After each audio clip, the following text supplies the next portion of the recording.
Price Lord. சங்கீதம் 4:3 நீங்க பார்க்கும்போது பக்தியுள்ளவனை கர்த்தர் நமக்காக தெரிந்து கொண்டார் என்று பார்க்கிறோம். நீங்க பக்தியுள்ளவங்களா இருக்கிறீங்களா? நீங்க தேவனால் தெரிந்து கொள்ளப்பட்டிருக்கிறீங்க. ஹல்லேலூயா. கர்த்தர் உங்களை எந்த சூழ்நிலை கைவிட மாட்டாங்க. நீங்க தேவனால் தெரிந்து கொள்ளப்பட்டிருக்கீங்க.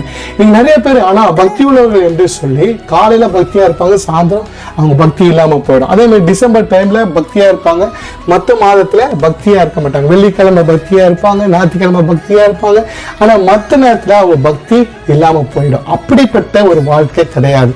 கடவுளுக்கு பிரியமானது என்னன்னா, எப்பொழுதும் பக்தியுள்ளவன் எப்பொழுதும் தேவனை நோக்கி ஜெபித்து கொண்டிருப்பான், உண்மையா இருப்பான், கடவுளுடைய சித்தத்தை செய்வான். வசனம் அதான் சொல்லுது, தேவ பக்தியுள்ளவன் கர்த்தருடைய சித்தத்தை செய்வான்.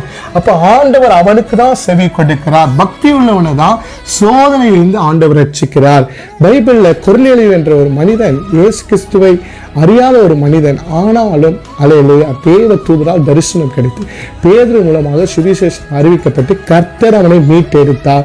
இன்னைக்கு நீங்கள் எந்த மதத்தை சார்ந்தவர்களா இருக்கலாம், உண்மையா கடவுளை நோக்கி நீங்க ஜெபிக்கிறீங்களா? உண்மையான பக்தி உங்களுக்குள்ள இருக்கா? கண்டிப்பா இயேசு கிறிஸ்து உங்களை சந்திப்பார், உங்களுக்கு விடுதலை கொடுப்பார், உங்களை ஆசீர்வதிப்பார்.